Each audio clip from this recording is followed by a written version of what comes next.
Hello everyone, it's Astron here. It's been a while. Been busy doing work stuff. What you see behind me here through the door is a 118 Fairbanks and Morse pulling a small 25,000 American pump jack. We're just going to kind of put the head of it there in the frame, and we're going to talk for a minute about what's going on at YouTube. This is kind of a react video to what's been going on with the monetization and not for kids stuff, things like that. Now, in all of my videos, I do not mark them for kids because I may slip up and get some oil field or sailor language in there. Some topics I might talk about in a live stream or whatever definitely might be seen as controversial to certain types of people. I try not to be insensitive to what other people think, but also freedom of speech is a thing. So anyway, I just got done watching pretty well most of Asmongold's latest upload on the situation. Don't think I've caught Ricada saying anything, but because I can't use Rumble on my Xbox, I don't really get to watch him on that much outside of YouTube. But I'd watched Moist Criticals, and I think even Upper Echelon when it first dropped and everything happened. Pretty sure Upper Echelon had a video about it. I've watched several. So when I do live streams, which I haven't done for 8 months, I live stream Warframe. I live stream Destiny. I live stream Cyberpunk 2077. All three of these games have violence in them. They're violent games. Cyberpunk is rated mature, as is Warframe. I think Destiny is teen. Never really paid attention. Of course, I could go on a very long Destiny rant, but I'm not going to. But my main game, my favorite game I play is Warframe. And Warframe has a gore mode, has a limb dismemberment mode, and you can increase it and you can turn it off and things like that. And I guess next time I stream it, I'm going to have to sanitize all of it, and it may still be considered too violent. I don't know. The rules and the guidelines are too vague because gore is a subjective subject. It's much like comedy. It's subjective. To me, a old horror movie from Hong Kong horror movie called Heathers, or no, not Heathers, Stacy's, is probably one of the most graphically violent movies I've ever seen, but I don't think it's bad. It's over the top, it's comedic, it's cartoonish. But I know there's people who would complain about it. There's people who complain about gore modern horror movies and even sci-fi that really is nothing. It's what you'd expect to see depending on the situation. So, you know, I guess it's just that I'm so desensitized to it that it just doesn't bother me. It doesn't affect me. Plus, I know, much like a lot of people say, it's a video game. It's fantasy. It's not real. Just because I commit genocide in Warframe does not mean I'm going to commit genocide in real life. It was like back in the days when I first worked for Walmart. And the game that me and my roommates played was Perfect Dark. And there may or may not have been representation of our managers in it. Just because we made them meat sims, which is the lowest level of dumb AI you could have. You know, didn't mean we wanted to cause them real physical harm. We were just venting frustration in a healthy way. And, you know, I never understood it. You know, every time that I've actually felt stressed or got something where I had to do anything to relieve the stress or anger, I boot up a video game and I blow stuff up. That's just what I do. And it works for me. It works for a lot of people. It does not mean that it's inherently negative, wrong, anti-religious. So a lot of people in Asmongold's comments were saying, you know, it was for religious reasons, or, you know, church groups and parent groups. And I'm sure all of those are components. But I'm going to go out on a limb here and put my business hat on. And I'm going to point out some things about YouTube, because I have watched an incredible amount of live streamers. Lots of Friday Night Tights, lots of Nerdrotic, lots of The Quartering, Nick Rekieta, Hogue Law, Legal Eagle, Screen Grant, Trek Culture, and, you know, Nick Rekieta, lots and lots and lots of law stuff. And Leonard French. So I've watched a lot of things that talk about DMCA copyright, and also things that happen, the false flagging, false DMCA takedown, strikes. Hell, I've been DMCA'd on one. And it was for a song played during a live stream that I was restreaming from Warframe for TennoCon. They played a song at the end of it, and I was switching over to the game, and that little bitty segment got it copyright claimed. Ain't nothing I can really do about it, because I'm not a monetized channel. I didn't get money for it anyway. So, for those of you that don't have YouTube Premium and watching my videos or any other YouTuber's videos, there are ads that run, even though I'm not a monetized channel right now. Those ads are specifically making money for YouTube. So, when they demonetize a small, medium, or large, or extremely popular streamer or content creator, when they demonetize something, they're not running ads. They are definitely running ads. They will suppress it if it's not for kids, and they'll age restrict it, but they will still run ads on it. Either way, it doesn't matter, but they keep all the money. It's just like the DMCA.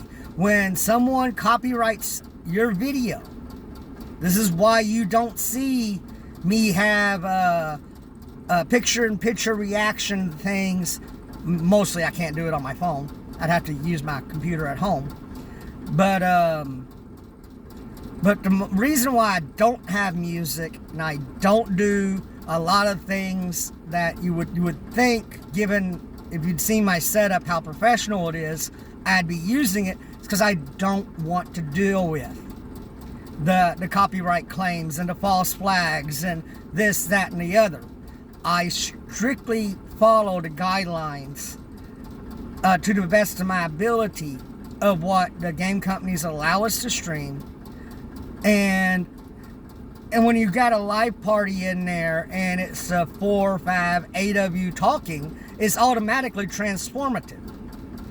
The game is now the backdrop to whatever we're talking about. Now then, so since they monetize it for themselves, this is how they're making money for themselves. Then you got these activists, which I believe that are a bane of human existence next to politicians, that go out and they will brigade and they will harass and they will make 1,000 alt accounts to make sure that their way of thinking and their way of doing things and what they want happens. This is why Twitter was such a horrible place, because less than 1% of the population could sway companies for how they distribute to the rest of the planet. And that's, to me, asinine. It doesn't make any sense. Now then, let's, zoom the picture out here. They say that they're making sure the content doesn't have gore or profanity in order to be advertiser friendly. Yet, I guarantee you, on every single one of these demonetized videos, you will see ads still on the videos. And that's because YouTube, that's how they're making their money. They're making their money off the backs of the creators and using the retroactive clause of the new guidelines to go back and take any future profits from that creator. Now, the kind of good thing is when they do it retroactively, the peak of the video has already happened. I mean, I've got one review on here that's over 2,000 views. And that happened within the first 3 weeks. It gets maybe 10 views a week now. But in that video overperformed really well. But not in the US. My demographics actually skewed opposite of what it should be for a channel like mine. I mean, I do oilfield content. I do these talking videos. I do story times where I explain things that happened to me in the past, like, my wonderful arm. Which is another thing, I fully sympathize with Jeremy Renner. With him, it's going to be a leg where it was my arm. My arm was saved. So I completely empathize, sympathize, and I know what he's going through to a point. So my prayers and well wishes go to him and his family. So back on subject. With the way things are going, I may not do much Warframe unless I decide to go and censor myself. I don't think that should be necessary. I think the game should be played in the way the developers depicted it. And, it's like Shauna said, a Silver Wolf. It's like she said, this affects Destiny also. I mean, what are people going to do now when they do build videos? Show you a screenshot of what they're using and then switch over to, I don't know, Slime Rancher? Or Tetris to talk about the build instead of showing the gameplay? I mean, I know I'm being facetious and I'm being overly dramatic, but I'm making a point here. As you can tell, I'm making really bleep sure that I am not using any of my colorful language. And because, boy, I want to. And the reason why that language is suitable in a context is, one, knowing the context, and two, to show the severity of it. And, it provokes an emotional response. It provokes you looking at something for, maybe I should scrutinize this a little bit better. It's like, what was it I watched not too recently? Yeah, I'll come back to that if I can remember it. But too much work things going on. It's been absolutely insane. But yeah, so there is a tiered system going on where the advertisers don't want to spend the money because of the recession imposed by other powers that be. The recession is going to cause advertising companies and advertisers to pull back their funds and not spend as much. We're starting to see this with the journalist media spurging out, laying off people, selling off, closing shop. Watch any clownfish video, you know what I'm talking about. The fall of FTX may have a lot farther reaching consequences than anybody's aware of, and unfortunately we're months if not years away from finding out exactly what they are. Cameron Pasha is probably absolutely right. You know, this is why the things happened with Disney that they did, is that they were in bed with FTX also. The information just lines up too well. Too many coincidences. Now, with all of that going on in the financial world and the advertising world, and all the turmoil and chaos and the belt tightening, YouTube is now not going to be making as much money off the advertisers. So the only way they can make the money up in order to continue operations is by changing and retroactively changing their guidelines in order to meet an arbitrary thing that they can decide and not tell the creators what it is till, well, it's after the fact, and oh, your one manual review just got used up, too bad, you're out of luck. And then they go and say, okay, we're going to demonetize all of this. We're going to age restrict it. We're going to use that as a shield. And then we're going to demonetize their channels. And we're going to demonetize these other videos for purely arbitrary reasons that are simply a matter of perspective. And in doing so, they will spike their own income because they will be running ads on those videos. But instead of going to the creator, it then goes into the pockets of YouTube itself, of Google. Now, is this right? No. Can we do anything about it? No. This is YouTube's platform. They can do whatever they want. Will I ever be monetized? Probably not. Honestly, I don't think I'm that interesting. Even though people keep telling me otherwise, but I think they're just being nice. And so what does that mean for my channel? Well, I'm going to still do stuff. I've still got a huge backlog of things I want to review. I just need to reset my stage up and just do it. The problem is having the time and energy to do so after spending 12 to 16 hours out here in the field doing stuff. And when you drive 200 miles a day, most days, when you get home and eat dinner, the last thing you want to do is spend 45 minutes setting up your stage and getting all your stuff looking halfway right. And then do an off-the-cuff review, which is how I do them. I don't script anything. I would love to be able to live stream with my friends online again, but, you know, between their jobs and my jobs, they work at night or at school during the day and then work at night, and I work during the day and evening and morning, and yeah, not enough hours in the day to do all the things you want to do. And that's just part of it. But I will get back into the reviews. I do plan on doing some media content. I want to do a couple of videos about an old show called Hardcastle McCormick. If you are members of Midnight's Edge, you know I've been on there a couple of times. The last time I was on there, we did talk about Hardcastle McCormick a little bit. And I know quite a bit more, and I got authorization to talk about quite a bit more. Also, I plan on doing a video on Star Trek. And I don't think anybody's going to see it anytime soon when I do post it.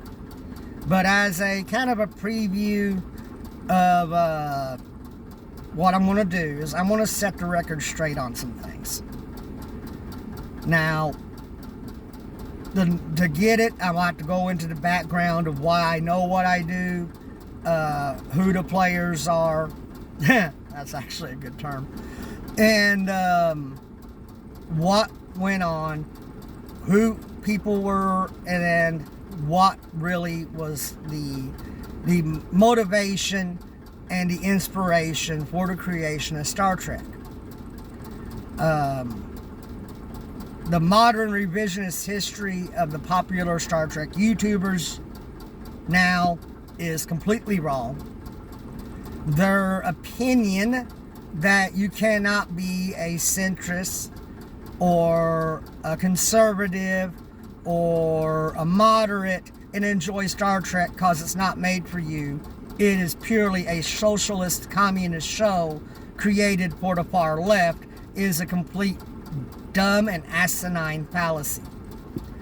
And some of the biggest YouTubers that do cover Star Trek on a platform, they spout that crap like it's gospel, and they're younger than me, if not my same age. So there's no way they actually knew the people involved or who they really were.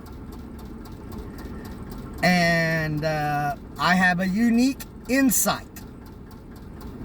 And this has actually gotten one of them to where they blocked me there for a time. I don't know if I still am or not. I refuse to watch his content. And I used to watch it all the time.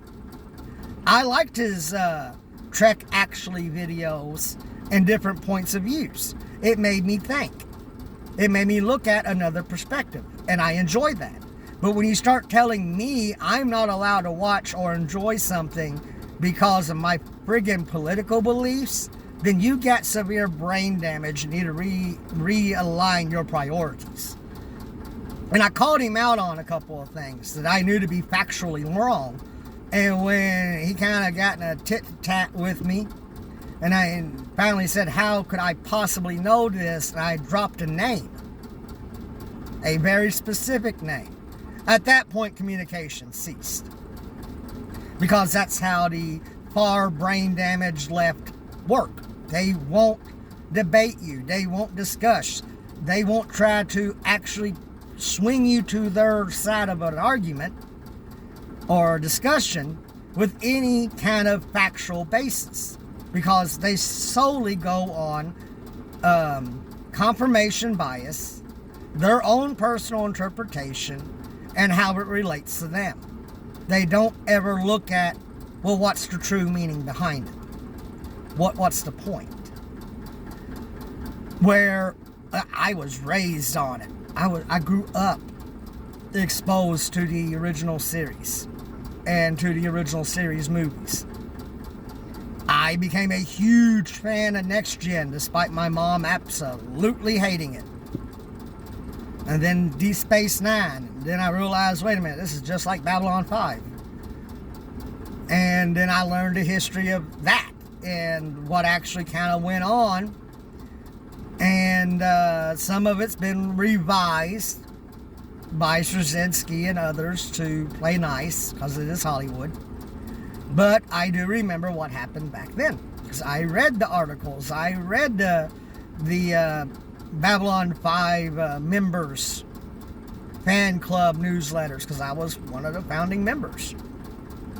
When they first announced it, I was like, sweet, I'll join that.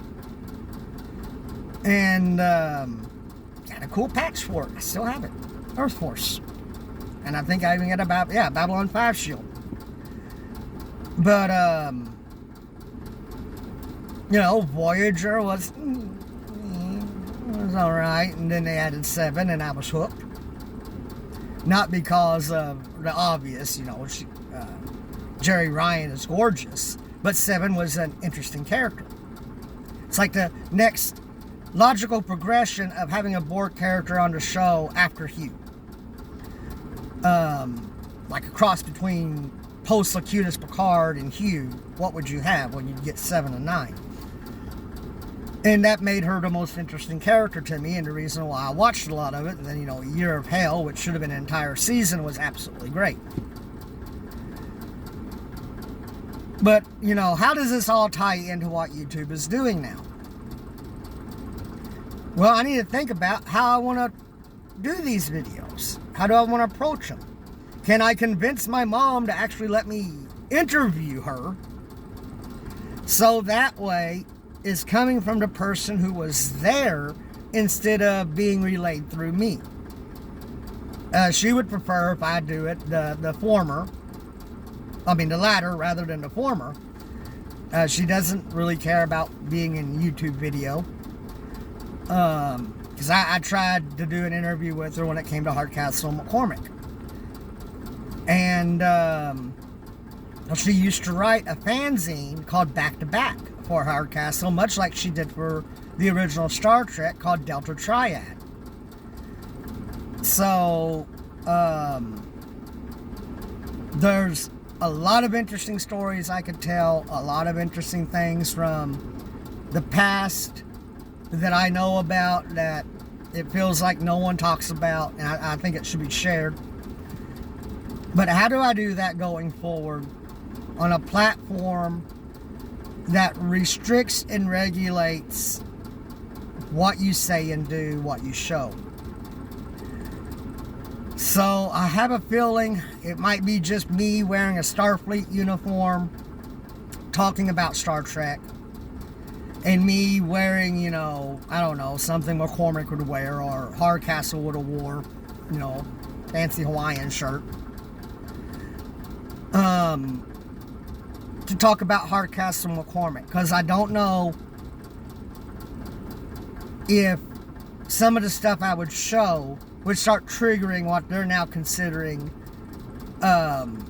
extreme violence. And then the language part, when you start policing speech, and it always starts with profanity, it always does, because it's the thing that least people are going to complain about. But once you start censoring one thing, you hit on this nice little slippery slope that then you can start censoring ideas, which we all know has been happening. I even jokingly put in a comment of one of the videos, what did Alphabet do? Hire all of Elon's rejects from Twitter, and this is her getting even since they all hated the YouTubers? And I actually kind of think that might be part of it. This is retaliation for losing their power in Twitter, and they managed to get on a few of them into, probably through the buddy system, through nepotism, into YouTube, where they can arbitrarily just say, oh, we don't like this, demonetize it. That way we get the money from it. And the creator doesn't. And the problem will solve itself eventually. You know, it's like Asmongold said, it's the Milton thing from Office Space. And we'll just stop paying him. It'll sort itself out. And I you know, I can't help but think, you know, you're probably a whole lot closer to being right on that than you probably want to believe. But anyway, this video is almost 30 minutes long. I've rambled off enough. I've kind of said what I wanted to say, you know, look at it from this perspective, look at the big picture, see where the money is coming from, where the money is going, find the motive for why they'd be doing what they're doing and why they're changing what they're changing, because it all ties back in together in the end. So with that being said, I'm going to end the video here. If you like this content, please like, subscribe, and hit that notification bell. Don't worry, if you don't get many notifications from me, it's not because it's not working, it's because I hardly ever upload for the time being. But I do plan on doing more. I plan on growing the channel more. I'm hoping to maybe do some roundtable style videos at some point too. I just need to get people together and have the time and be able to do it. And figure out how to link all that up through OBS and all that fun stuff. Well, with that being said, everybody, have a great day. Take care of yourselves. Look out for each other, because in the end, each other is all we ever have. And with that, I bid you adieu till next time. Out.